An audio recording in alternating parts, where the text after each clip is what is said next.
forefoot running may do a better job at minimizing injury risk than heel strike running is that when you land with the forefoot strike when running,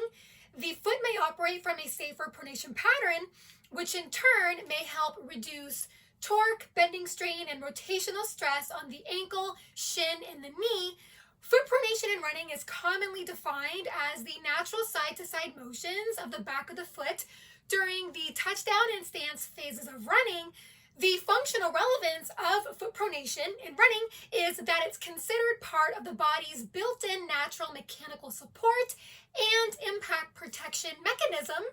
However, most experts have a long-standing position that too much foot pronation during running may translate into less optimal protection because overpronation may break the natural alignment of the foot with the leg, which could stress multiple areas of the leg at the same time and could even amplify impact. In most cases, to correct overpronation, most experts default to recommending motion control stability running shoes. However, of the ongoing research, the evidence is spotty, proving that these shoes aren't really fully effective in correcting overpronation and preventing all the injuries linked to overpronation. In fact, there's actually research showing, which is linked down below this video in the description box,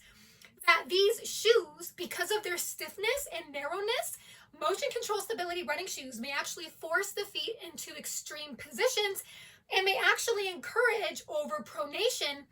But one good thing to consider is that once you switch from heel strike running to forefoot strike running, pronation pattern of the foot changes because foot pronation differs between forefoot strike and heel strike running, whereby the specific pronation pattern of the foot engaged by landing with the forefoot strike may better constrain heel motions and may work better at keeping foot pronation within a safe range of tolerance. In that regard, the precise movement path of the foot in forefoot running at touchdown and during stance, and why it may reduce mechanical entanglements and physical stressors on the foot and the leg is as follows. Here, A through D shows the typical pronation pattern of the foot in forefoot running. In picture A shows the postural orientation of the foot prior to touchdown and forefoot running and shows the forefoot begins to invert, meaning the forefoot begins tilting outward away from the midline.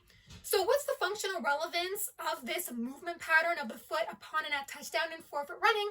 According to research, which is also linked down below this video in the description box, forefoot inversion, or the forefoot tilting outward upon and at touchdown, occurs because it enables initial ground contact to be made just under the fourth and fifth toes, because that's where the initial contact point is on the forefoot with the ground in a proper forefoot strike landing. Initial ground contact is not made under the big toe, rather it's made under the fourth and fifth toes, and I posted a link to a video in the description box as well that I did on discussing why a proper forefoot strike in running actually involves a much flatter foot placement, not high up on the toes, and why land towards the outer side of the forefoot. This postural orientation of the foot, so forefoot inversion,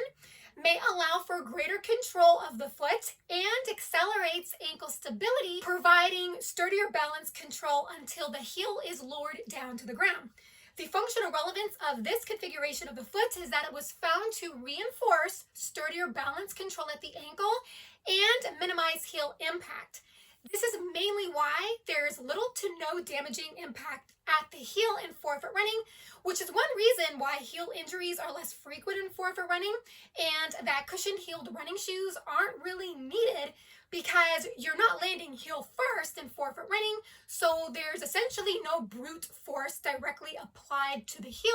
like there is in a heel strike landing during running. The increased forefoot inversion upon and at touchdown, shown in A, is followed by rapid forefoot eversion. So now the inner side of the forefoot begins to tilt inward toward the midline, enabling the rest of the forefoot to make contact with the ground and flatten with the ground, which is shown in B. The functional relevance of forefoot eversion shortly after touchdown in forefoot running is that it may engage arch lowering, which may make it possible for more elastic strain energy to be stored in the arch and may also make the arch more effective at absorbing impact regardless of arch arch height. And I posted a link to a video that I did in the description box on why that is. Furthermore, this movement configuration of the foot may also allow the foot to become less rigid and better able to roll with the ground or articulate better with the ground. And another way this forefoot eversion may help prevent high impact from creeping up the leg is that it may provide more surface area on the foot to spread impact on, making it easier to avoid overpressure hotspots on the foot from being transferred up the leg. Forefoot eversion is then followed by the heel beginning to lower down to the ground, shown in B and C. Here, the forefoot and heel begin to move relative to each other, and the heel lowers down to the ground, initiating the stance phase of running. The functional and economical relevance of the heel lowering is that it elongates the Achilles tendon closer to the mass of the body, which creates more of a mass on a spring effect, which may enhance spring loading of the Achilles tendon, which in turn may lower muscle energy costs for the propulsive phase. This is then followed by D, where the foot quickly removes and pops up off the ground as soon as the center of mass, which is the upper body, moves more anterior or forward. So what does all this mean for forefoot running's role in helping reduce overpronation? One reason is when landing forefoot first when running, the contact area of the foot is larger, which helps dissipate impact pressure on a wider surface area of the foot. So essentially, it's more likely that there's no point throughout the foot that gets excessive pressure delivered to it, whereby if there was impact overexposure localized to one small area of the foot may require intense movement patterns of the foot, like overpronation, in order to counteract and dissipate the excessive impact. And so foot overpronation can be induced by abnormal pressure spots on the foot, of which there may be greater pronatory response of the foot to transfer the higher levels of impact stress to the leg. Conversely, since impact is better able to spread out over more surface area on the foot in a forefoot strike landing, the foot may need to try less to correct itself in dissipating greater than normal impact peaks on the foot. Secondly, the foot-ground interaction time in a forefoot strike landing is much less as compared with heel strike running. This is partly because landing forefoot first when running naturally engages a higher step rate, which means the foot spends less time on the ground and more time in the air, which can be an important parameter for enhancing pronatory control of the foot, because essentially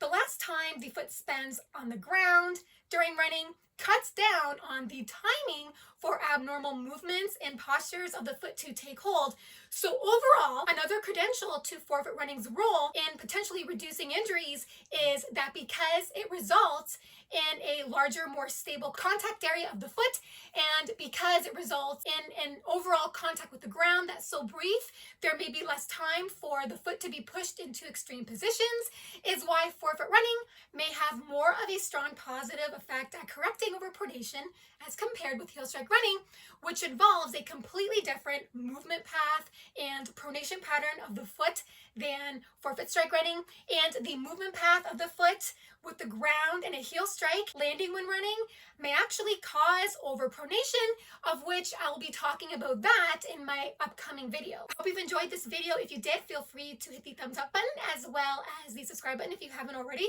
where you will stay more informed on heel strike running versus forefoot strike running. Thank you so much for listening and watching. Have fun out there on the roads and trails. Bye for now.